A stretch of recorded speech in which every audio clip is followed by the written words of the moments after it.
Good morning, everyone. Are you ready to start your day off with some inky fingers? I'm going to showcase one of the cards we'll be doing at the Holiday Stamp-A-Stack. I'm holding that at my house on the October 30th and October 31st, and you should have already received email information or a invite from Sign Up Genius. Today our card is a Season's Greetings card. We will be using the In the Pines stamp set. And we'll be using the tree, this tree image right here, and the Season's Greeting sentiment. We'll also be using the Snow Wonder stamp set. We'll be using these two trees on our envelope. And our inside greeting is sending you blessings, peace, and magic this Christmas season. We're also using the Winter Snow embossing folder, which is just lots of pretty snowflakes. And I will show you how I got the highlighted effect on the first layer. So the card says, as I said, Season's Greetings on the front, and then on the inside I just stamped the greeting and decorated it with a little bit of designer series paper, and then the envelope has the two trees on that. So for your packet, you will have a mint macaron card base. This is 5.5 by 8.5, and I've scored it at 4 1/4. You will have a top layer of mint macaron also, and it is 4 by 5 1/4. Again, it is embossed with the Snow Wonder folder, and I will show you how I got the highlighted areas on that. On the inside, you'll just have a piece of Whisper White. This is 4 by 5 1/4. We also have two pieces of cardstock that I've cut out with framelits. The first one is in shaded spruce, and I cut that one out with the rectangle stitched framelits, and I think it's number 5. I number mine whenever I buy a set of framelits that have different shapes. I start with the smallest one with 1 and number them out. This one happens to be number 5. And then for the Whisper White layer that we're going to be stamping on, I used the Stitch So Sweetly framelits. And again, I did the number 5, which is a kind of a scalloped edge rectangle. For the ink colors today, we're going to be using mint macaron, shaded spruce, and mossy meadow. You'll also be using a little bit of green gingham ribbon. This is actually mint macaron. This is in the annual catalog, and it's in a packet called Flowers for Every Season. You get 3 different styles of ribbon, and we're just using the gingham. And we're going to use a little bit of linen thread. And I think that's just about everything. We're also going to be using a dauber, and I'll show you how to do what we're going to do with that. So to begin with, we'll take our embossed layer, and I've already done most of this, but I'll show you how I got this effect on it. I had a little piece of scratch paper. I had my sponge dauber on my finger and my mint macaron ink. Let me open that up. We're going to dab a little bit onto our dauber, and I stamp it off a little bit because I don't want it to be super dark. And then all you do is you just gently rub, and you use very light pressure. The object is to just get the ink on the raised images of your folder and not down on the smooth cardstock. And so you can make it as light or as dark as you want. I've already done most of this just so I wouldn't use up all the time doing this. And it doesn't take long, but you can play around with it for an hour or whatever just to get it the way you think it looks good. So once you get that done, then you can shut up your mint macaron. And we will put that off to the side. And now we're going to work on our stamping. So since the trees are a photopolymer stamp set, I always like to put a little bit of a paper behind, or I'm sorry, my piercing mat, which is just a thicker foam pad that gives you a little bit of cushion, because on the photopolymer stamps, there's no cushion like there is on the red rubber ones. I'm going to put this scratch paper down because we're going to actually stamp off of this square a little bit, and I don't want it on my stamping mat. So we're going to start off with the Mossy Meadow. This is a 2-step stamp with the trees. And so what we'll do first is we will stamp the outline of the tree. And on this first one, we stamp off a little bit and we go a little bit higher than we will do the other one. You're going to stamp that down, get a nice clean image. And then we'll use the solid stamp to fill in the colored part of the inner part of the tree. So again, you just ink it up and you line it up the best you can. Now, this is kind of a watercolored look, so if you don't get it matched up perfectly, it's no big deal. It's not supposed to be 100% perfect. And then you line it up and then you just stamp it down, and this is going to fill in the inner part of your tree.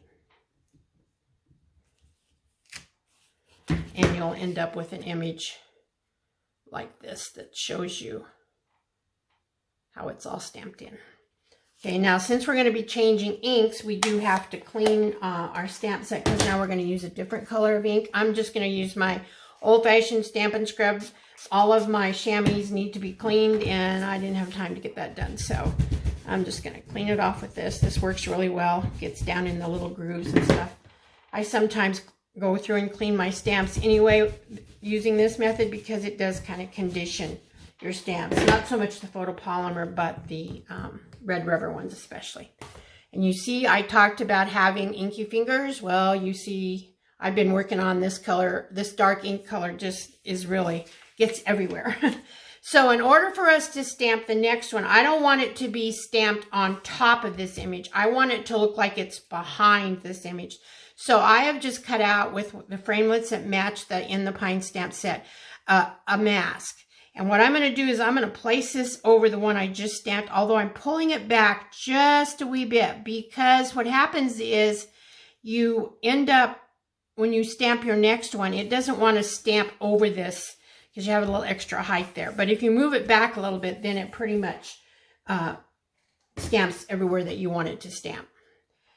And I've used this before. That's why you can see that dark on there. I've already used this a couple of times. I save these and use them over and over. And so right now we're going to be stamping with the shaded spruce, which is, I'm not a really green person, but I love this shade of green. So we're going to ink this up. And we're going to stamp this one down lower and over a little bit. I just want a little bit of the trunk showing. We have to have room at the top here for our greeting. So I put a little bit of extra pressure on the side where the mask portion is. That way, hopefully, it'll squeeze up right next to that mask. Okay. And you can see how it goes onto your mask. And then we will fill it in, again, with shaded spruce. And once again, we will match it up. I'm going to have to pull this a little bit towards me so I can see, at least try to match it up a little bit.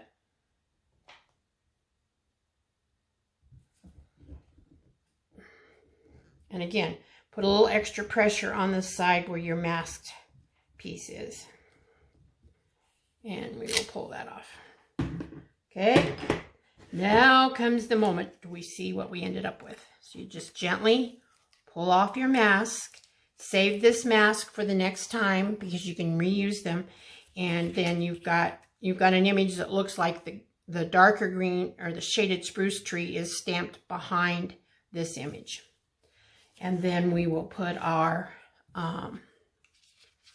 greeting at the top, and I'm going to use the shaded spruce. And if you were nervous about having enough room for your greeting, you could stamp your greeting first.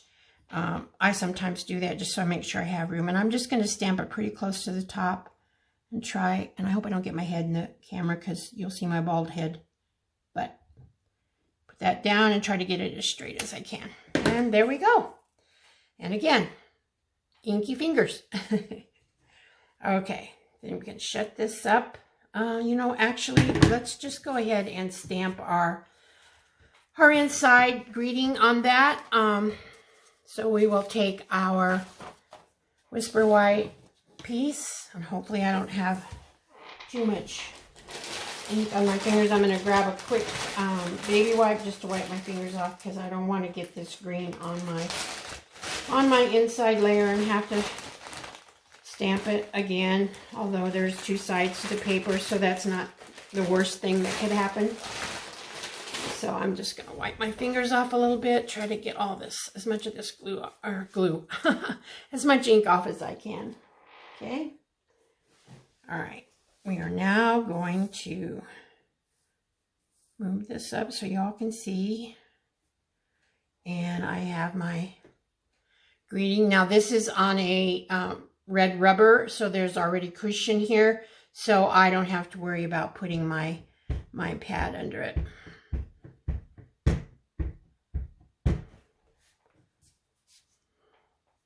And we will try to get this pretty straight.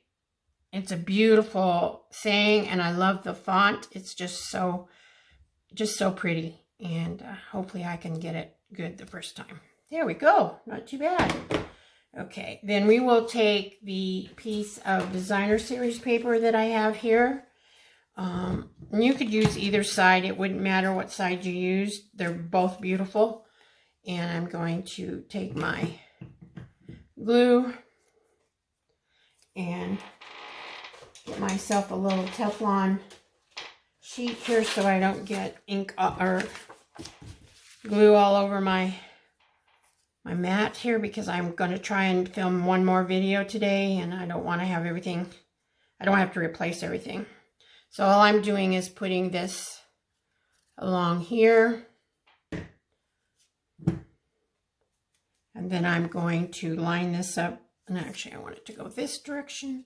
I'm going to line this up right along the bottom of that piece of paper, layer of the Whisper White layer, and push it down. And then I will take my scissors, turn it over, and just trim that off.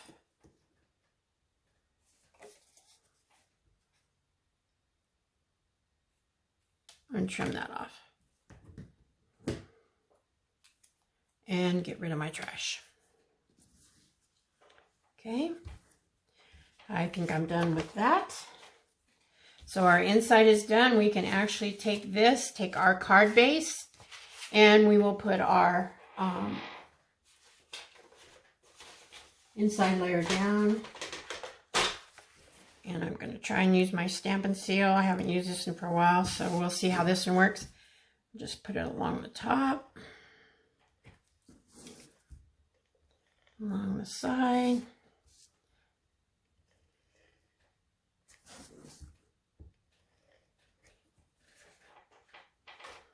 Bring our card base down.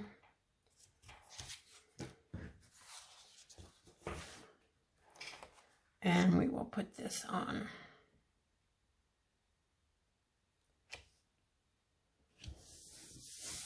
Okay, so the inside of our card is done. Now we will work on the front part. And so we have this already stamped, and we're going to take it and we're going to apply it to our shaded spruce piece. And let me look at my sample and see what okay, and I'm going to pop up the shaded spruce part with dimensionals, but for this part, we're just going to put this on with a little bit of Stamp and Seal.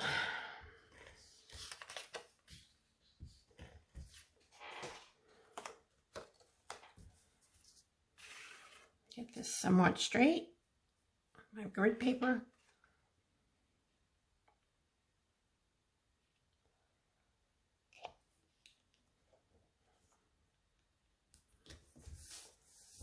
Okay, now on the back we will put dimensionals.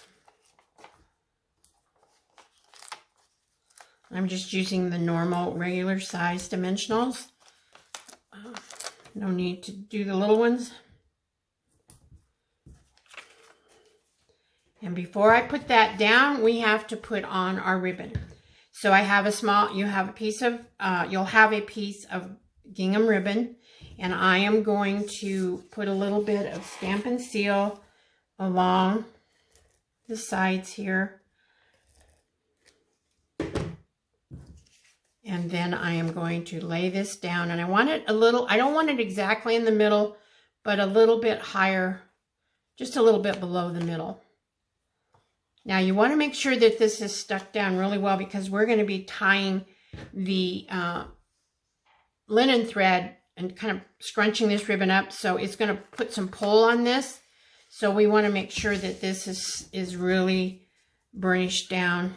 And I would probably even think about using a glue dot to keep that down. Okay. Now, once this is done, we can take this and put it on the front of our card. And I'm going to put some ribbon, some adhesive on top of that ribbon, just to make sure that we keep everything, that it stays down and we don't pull it off when we're doing that. Okay, then we have our card front, and we will put this down. We will take, actually I think I'll take this. So we'll take our focal point, we will take off the backings of our dimensionals.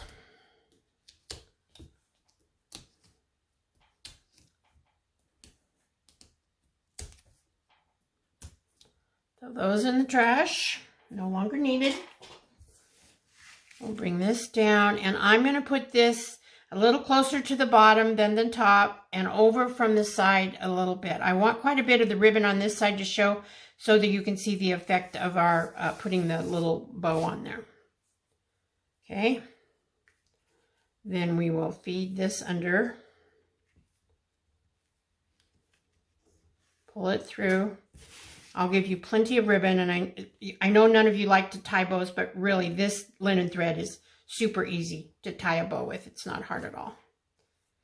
And then we're going to pull this, and we're going to pull it a little bit tight, because I want that, like I say, I want that effect of having the ribbon kind of pulled together.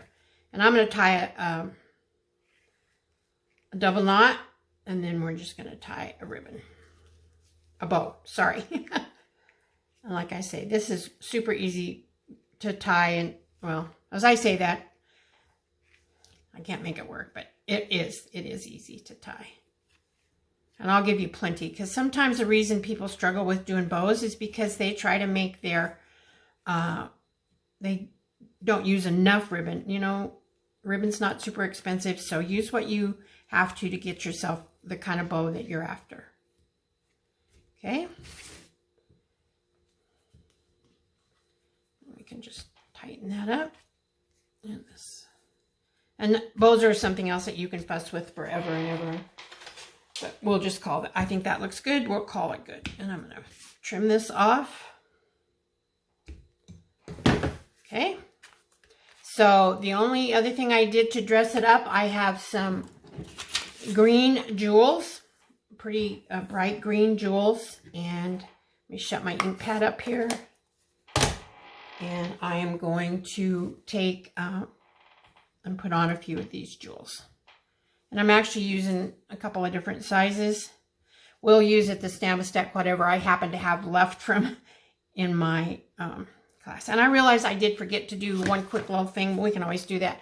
If you notice on here, I did go ahead and highlight around here, and I also had a little stamp that gives you the little dots. We're going to do that real quick, like, because it is, you can put this on. It's easier to do it before you get it all put together, get the dimensionals on, but I got a step ahead of myself, so we're just going to put a few of these, and they're just the mint macaron, and we're just going to kind of, supposed to kind of look like snowflakes, and we're just going to put a few around to make it look that way.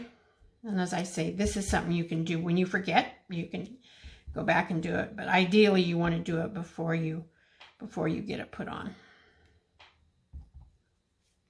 Okay. Now, if you wanted to highlight this, we would again just take our sponge dauber and kind of go around. And like I say, this you should do this before you get started, just to kind of make it tie into everything.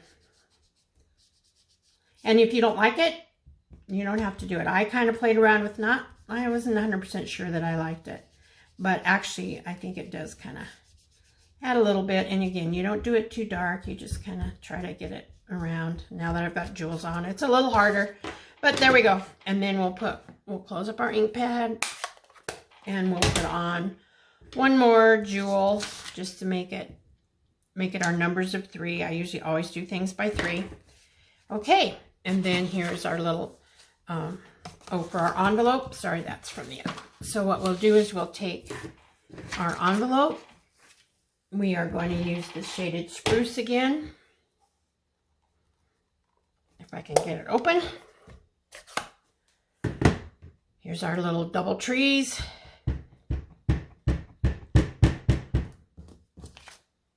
And we're just going to stamp those down in the corner.